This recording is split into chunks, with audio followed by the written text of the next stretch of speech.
లూకాసు వార్త 23వ అధ్యాయం 34వ వచనం చదువుదాం ఒకసారి. లూకాసు వార్త 23వ అధ్యాయము 34వ వచనాన్ని చదువుదాము. తండ్రి, వీరేమి చేయుచున్నారు, వీరెరుగరు గనుక వీరిని క్షమించుము. ప్రభువైనటువంటి యేసుక్రీస్తు వారు ఈ దినాన ఆయన సిలువకు అప్పగింపబడక మునుపు ఆయన మాట్లాడుతున్నటువంటి మాట, తండ్రి వీరేం చేస్తున్నారు, వీరు ఎరగరు గనుక వీరిని క్షమించు అని చెప్పాడు. ఎవరిని చూస్తూ ఈ మాట చెప్తున్నాడు అని అంటే, తన ముఖము మీద ఉమ్ము ఊసినటువంటి వారిని చూసి. ఎవరిని చూసి ఈ మాట చెప్తున్నాడు అని అంటే, తనను కొరడాలతో కొట్టిన వారిని చూసి. ఎవరిని చూసి ఈ మాట చెప్తున్నారు అని అంటే, ఆయన కొట్టి, యేసు నేను కొట్టిన వాడు ఎవరో చెప్పు అని హేళన చేసినటువంటి వారితో ఈ మాట చెప్తా ఉన్నాడు. వాస్తవానికి ఆయన ఉన్నటువంటి పరిస్థితిలో ఒక వ్యక్తిని క్షమించడం అనేది అసంభవమైనటువంటి విషయం, కష్టతరమైనటువంటి విషయం. ఎందుకు అనంటే, ఆయన క్షమిస్తున్నది ఆయనకు హాని చేస్తున్నటువంటి వారు, ఆయన క్షమిస్తున్నది ఆయనను హేళన చేస్తున్నటువంటి వారు. వారి వైపు చూస్తూ మాట్లాడుతున్నటువంటి మాట, తండ్రి వీరేం చేస్తున్నారు, వీరు ఎరగరు ప్రభువా, వీరిని క్షమించు అంటే రెండు విషయాలు చెప్తా ఉన్నాడు తండ్రితో ప్రార్థనలో. ఒకటి, వీరేం చేస్తున్నారో వీరు ఎరగరు అంటే వారి అజ్ఞానంని ప్రభు చూస్తూ ఉన్నాడు. వారికి అజ్ఞానాన్ని ప్రభు చూస్తూ ఉన్నాడు. వీరికి తెలియదు అంటే దాని అర్థం ఏంటి? వీరికి తెలియదు అంటే అర్థం ఏంటి? అజ్ఞాన దశలో ఉన్నారు అంటే ఈ కార్యం ఎవరు చేస్తున్నారో వారికి తెలియట్లేదు. లోక రక్షకుడికి చేస్తున్నారనే ఆలోచన వారు మర్చిపోయారు. సర్వ సృష్టికి చేస్తున్నారనే ఆలోచన మర్చిపోయారు. కాబట్టి చెప్తున్న మాట, తండ్రి వీరేం చేస్తున్నారు, వీరు ఎరగరు కనుక ఇదిగో వీరిని క్షమించు అంటే మొట్టమొదటి మాట ప్రభు పలికినటువంటి మాటలో ఏం కనబడుతుంది అని అంటే, క్షమాగుణం కనబడతా ఉంది. హల్లెలూయా, హల్లెలూయా. ఏం కనబడతా ఉంది? క్షమాగుణం, క్షమించే మనస్సు. అందుకే కీర్తనకారుడు కూడా అంటాడు, మన దేవుడు క్షమించుటకు సిద్ధ మనస్సు కలిగినటువంటి దేవుడు ఆయన. ఆయన క్షమిస్తాడు, పాపుని క్షమిస్తాడు, కొట్టిన వారిని క్షమిస్తాడు. ఆయన ఎవరినైనా కూడా క్షమించేటువంటి మంచి మనస్సు కలిగినటువంటి దేవుడు. తనకి కీడు చేసినటువంటి వారిని కూడా క్షమించగలిగినటువంటి దేవుడు. అంటే ఏం నేర్పిస్తున్నాడు మనకు అని అంటే, క్షమించే హృదయాన్ని మనం కలిగిన వారముగా ఉండాలి. హల్లెలూయా, హల్లెలూయా, హల్లెలూయా. ఏముండాలి మన జీవితంలో? క్షమించాలి. ఎవరిని క్షమించాలి? మనకు కీడు చేసిన వారిని క్షమించాలి. మన జీవితంలో మనకు వ్యతిరేకంగా మాట్లాడుతున్నటువంటి వారిని మనం క్షమించాలి. మన జీవితంలో మనల్ని పాడు చేస్తున్నటువంటి వారిని మనము క్షమించాలి. ఇది ఎవరి మనసు అంటే, క్రైస్తుని తమ దేహముల మీద ధరించుకున్నటువంటి క్రైస్తవుల యొక్క మనస్సు ఇది. మనకు దేవుడు మాదిరి ఉంచి వెళ్ళాడు. ఆయన చెప్తున్నటువంటి మాట క్షమించు అని చెప్తా ఉన్నాడు. ఎందుకు ప్రభువాన్ని క్షమించాలి? నా పొరుగువాన్ని నేను ఎందుకు క్షమించాలి? నన్ను కొట్టిన నేను ఎందుకు క్షమించాలి? నన్ను హేళన చేసిన నన్ను ఎందుకు క్షమించాలి? నన్ను తిట్టిన నేను ఎందుకు క్షమించాలి? నా ఇంటి పక్కన ఎందుకు క్షమించాలి? వాడు నా శత్రువు కదా అన్నంటే, యేసు ప్రభు వారికి మాట చెప్తాడు. లూకాసు వార్త 6వ అధ్యాయం 38వ వచనంలో, లూకాసు వార్త 6వ అధ్యాయం 38వ వచనంలో, క్షమించుడి అప్పుడు మీరు క్షమింపబడుదురు అని చెప్పాడండి. ఏం చెప్పన్నాడు దేవుడు? మీరు క్షమించండి అప్పుడు మీరు క్షమింపబడుదురు అని అన్నాడు. హల్లెలూయా, హల్లెలూయా.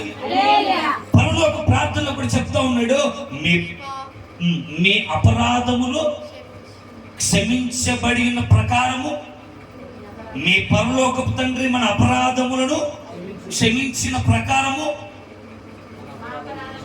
మా అపరాధములను క్షమించు. నీ అపరాధాలు క్షమించబడాలి అని అంటే ఇక్కడ చెప్తున్నాడు, మీరు ఇతరుల అపరాధాలు కూడా క్షమించాలి, ఇతరుల పొరపాట్లు కూడా క్షమించాలి, ఇతరులు తెలిసో తెలియకో చేసిన అపరాధాన్ని కూడా క్షమించాలి. నేను క్షమించను అని అలానే కంకణం కట్టుకొని కూకుంటే క్రీస్తు మనసు నీలో లేదు. క్రీస్తుని వెంబడించడం కూడా దండగే. ఎందుకు? ఎన్ని సంవత్సరాలు మందిరానికి వచ్చి ఇన్ని సంవత్సరాలు వాక్యం తెలిసి క్షమించే మనసు నీలో లేకపోతే, క్షమించే గుణం నీలో లేకపోతే ఇంక నువ్వు ఏ వాక్యం విన్నావు? హల్లెలూయా, హల్లెలూయా. అంటే వాక్యం చెప్తుంది, మీరు ఇతరులను క్షమించండి, అప్పుడు మీరు మీ పరలోకపు తండ్రి చేత క్షమింపబడతారు అని అన్నాడు. హల్లెలూయా. ఒక మాటను కనుక మనం చూసినట్లయితే, సరే క్షమించాలి క్షమించాలి అంటా ఉన్నావు, ఎన్నిసార్లు క్షమించాలి? ఒకసారి తప్పు చేశాడు, క్షమించాను, ఏదో వాక్య ప్రకారం. 2 సార్లు తప్పు చేశాడు, ఏదో క్షమించాను, మళ్ళా వాక్యం ప్రకారమే. 3 సార్లు తప్పు చేశాడు, క్షమించాను, మళ్ళీ ఎలా చెప్పాలి? ఎలా? వాక్య ప్రకారమే. ఎన్నిసార్లు క్షమించాలయ్యా? క్షమించడానికి కూడా ఒక హద్దు ఉండాలి, క్షమించడానికి కూడా ఒక పరిధి ఉంటుంది కదా. ఎన్నిసార్లు క్షమించమంటావు? ఎన్నిసార్లు క్షమించుకుంటూ పోతావు? ఒక మనిషిని ఎన్నిసార్లు క్షమించాలి? ఎన్నిసార్లు క్షమించమంటావు? ఊరికే అని చేస్తా ఉన్నాడు, ఊరికే గాయం చేస్తా ఉన్నాడు, ఊరికే తిడతా ఉన్నాడు, ఊరికే హేళన చేస్తా ఉన్నాడు, ఊరికే అనేకమైన మాటలు మాట్లాడుతూ ఉన్నాడు, అయినా క్షమించు క్షమించు క్షమించు అంటే నాకు ఇంకా ఏం లేదా అని మనం అంటా ఉంటాం. అదే మాట పేతురు గారు యేసు ప్రభువుని అడిగాడు. ఇదే మాట అడుగుతా ఉన్నాడు. మత్తయి సువార్త 18వ అధ్యాయం 21-22 వచనాలు. మత్తయి సువార్త 18వ అధ్యాయం 21-22 వచనాలు చదువుదాం ఒకసారి. ఆ సమయమున పేతురు ఆయన యొద్దకు వచ్చి, ప్రభువా, నా సహోదరుడు నా ఎడల తప్పిదము చేసిన ఎడల నేనెన్ని మార్లు అతనికి క్షమింపవలను? 7 మార్లు మట్టుకా అని అడిగాను. అప్పుడు యేసు ఇస్తున్నటువంటి సమాధానం ఏంటంటే, 7 మార్లు మట్టుకే కాదు, 70 ఏళ్ల మార్లు మట్టుకు అని నీతో చెప్పుచున్నా. ఎన్ని మార్లు క్షమించమన్నాడు? పేతురు వచ్చాడు, ఓ డౌట్ వచ్చేసింది, ప్రభువా మా సహోదరుని క్షమించమని నీ ధర్మశాస్త్రం చెప్తా ఉంది, సహోదరుని క్షమించమని మీరు కూడా చెప్తా ఉన్నారు. నా సహోదరుడు నా ఎడల తప్పిదం చేస్తే, పొరపాటు చేస్తే నేను ఎన్నిసార్లు క్షమించాలి? ఎన్ని మార్లు క్షమించాలి? 7 అనే సంఖ్య పరిపూర్ణతకు సంబంధించింది కాబట్టి, 7 అనే సంఖ్య సంపూర్ణతకు సాదృశ్యంగా ఉంది కాబట్టి, నేను 7 మార్లు క్షమిస్తే ఆ తర్వాత క్షమించకపోయినా నేను పరిపూర్ణంగా క్షమించాను అని ఇలా నేను ఆలోచన చేసుకొని క్షమించకుండా ఉండాలా ప్రభువా అని పేతురు అడుగుతా ఉన్నాడు యేసు ప్రభు దగ్గరికి వచ్చేసి. పేతురుకు ఉన్నటువంటి ఆలోచన ఏంటంటే, ఒకవేళ పేతురు కూడా ఎంతో మంది ఎన్నో మాటలు ఒకరు అని ఉంటారేమో, ఎందుకంటే లోకంలోనే ఉన్నాడు, లోక మనుషుల మధ్యనే ఉన్నాడు. 7 సార్లు క్షమించాలి ప్రభువా? 7 సార్లు క్షమించాలా నేను? ఒకసారి అయిపోయింది, 2 సార్లు అయిపోయింది, 3 అయిపోయింది, 4 అయిపోయింది, 5 అయిపోయింది, క్షమిస్తూ ఉంటే కూడా తిరగబడతానే ఉన్నాడు, మాటలు వస్తానే ఉన్నాయి. ఇంకెన్నిసార్లు క్షమించమంటావు ప్రభువా?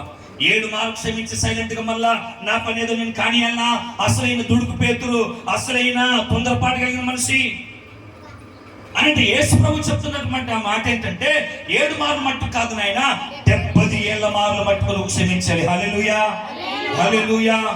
కీర్తనకారుడు రాస్తా ఉన్నాడు, మనుషుని ఆయుష్ కాలము 70 సంవత్సరములు, అధిక బలమున్న ఎడల 80 సంవత్సరములు, అయిన వాటి వైపు ఆయుస్సు దుఃఖమే, అవి త్వరగా గతించిపోవును. అంటే ప్రకారం అర్థం ఏంటి? 70 ఏళ్ల మార్లు మట్టుకు, అనగా మన జీవిత కాలం వరకు మనం క్షమిస్తూనే. హల్లెలూయా, హల్లెలూయా, హల్లెలూయా. ఎప్పటి వరకు మనం క్షమించాలట? జీవితకాలం మటుకు. నువ్వు బ్రతికున్నంత సేపు క్షమించే మనసు నేను లేకపోతే నువ్వు చచ్చిపో. ఎందుకు?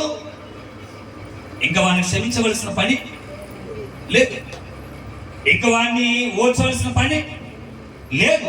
ప్రభు చెప్తున్న మాట ఏంటి? 70 ఏళ్ల మార్లు మటుకు క్షమించాలన్న దాని అర్థం ఏంటి?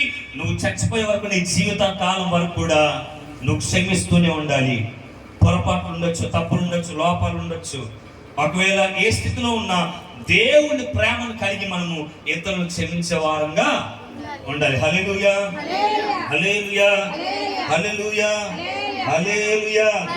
ఎన్నిసార్లు క్షమించాలి? 70 ఏళ్ళు, అనగా జీవిత కాలం అంతా ఒక వ్యక్తిని మనం క్షమిస్తూనే ఉండాలి, క్షమిస్తూనే ఉండాలి. దావీదుకు బద్ధ శత్రువు ఎవరు? దావీదుకున్న ఏకైక శత్రువు ఎవరు? సౌలు ఎవరు? మామ. ఎన్నిసార్లు చంపాలని ప్రయత్నం చేశాడు, ఎన్నిసార్లు సౌలు వలన నిద్ర లేకుండా బ్రతికాడు, ఎన్నిసార్లు ఆహారం లేకుండా ఉన్నాడు, ఎన్నిసార్లు తాగడానికి నీళ్ళు లేకుండా ఉన్నాడు. అదే దావీదు అంటాడయ్యా, ఇంటి మీద ఒంటరిగా ఉన్న పిచ్చుకవలే నేను అరణ్యంలో బ్రతుకుతా ఉన్నానయ్యా, గుహలో బ్రతుకుతా ఉన్నాను, దొంగవలే పారిపోతా ఉన్నాను. దావీదు జీవితం ఆలోచన చేస్తే చెప్పులు లేకుండా కూడా పనికెత్తినటువంటి దినాలు ఉన్నాయి, తినడానికి తిండి లేనటువంటి దినాలు ఉన్నాయి. భయంకరమైన బ్రతుకు దావీదు జీవితంలో ఉంది. ఒకనొక దినాన దావీదు యొక్క మనసుని పరీక్షించాలనుకున్నటువంటి దేవుడు సౌలుని దావీదు చేతికి హల్లెలూయా హల్లెలూయా హల్లెలూయా ఎవరి చేతికి అప్పగించాడు? దావీదు చేతికి అప్పగించాడు. దావీదు చేతికి సౌలుని అప్పగిస్తే దావీదు ఏం చేయాలి? ఇప్పుడు దావీదుని ఏం చేయాలి? నీ శత్రువు సౌలుని ఏం చేయాలి? దావీదు మన శత్రువు మనకు దొరికిండు, ఒంటరిగా దొరికిండు. ఇప్పుడు మనం ఏం చేస్తాం? బాగా దొరికారు రేడు తిరుగుండ్రా అని అంటాం మనమైతే, అవునా? కానీ దావీదు ఏం చేశాడు? వదిలిపెట్టేశాడు. వదిలిపెట్టేసిన తర్వాత సౌలు మాట్లాడుతున్న మాట ఏంటంటే, అయ్యా ఎంత మంచి మనసు కలిగిన వాడు నువ్వు, నేను అపకారం చేస్తే అపకారం బదులు నువ్వు ఉపకారము చేశావు, ఇది చేసి నాకంటే నువ్వు నీతిమంతుడిగా తీర్చిపడ్డావు. ఎంత వచ్చేసింది మనసు దావీదుకి? ఒక్కసారి కాదు, 2 సార్లు కాదు, 22 సార్లు చంపాలని చూశాడు దావీదుని. ఎలా వచ్చింది మనసు? ఎలా క్షమించగలిగాడు దావీదు? ఒక్కసారి 2 సార్లు 3 సార్లకే క్షమించలేము, ఓర్వలేము. కనబడితే ఉమ్మేస్తా ఉంటాం, కనబడితే నరుకుతా పొడుస్తా అంటా ఉంటావు. క్రైస్తవునిగా దేవుని నమ్ముకొని వాక్యాన్ని చదువుతూ ప్రార్థన భక్తులు ఎదుగుతున్నటువంటి నీ జీవితంలో ఇతరులను క్షమించే క్షమాగుణం లేకపోతే నువ్వెందుకు ఇంకా? చివరి మాట చదువుకుందాం ఒకసారి. ఎఫెసీయులకు రాసిన పత్రిక 4:32. ఎఫెసీయులకు రాసినటువంటి పత్రిక 4:32. ఒకని ఎడల ఒకడు దయ కలిగి కరుణా హృదయులై క్రీస్తునందు దేవుడు మిమ్మును క్షమించిన ప్రకారం మీరును ఒకరినొకరు క్షమించుడి.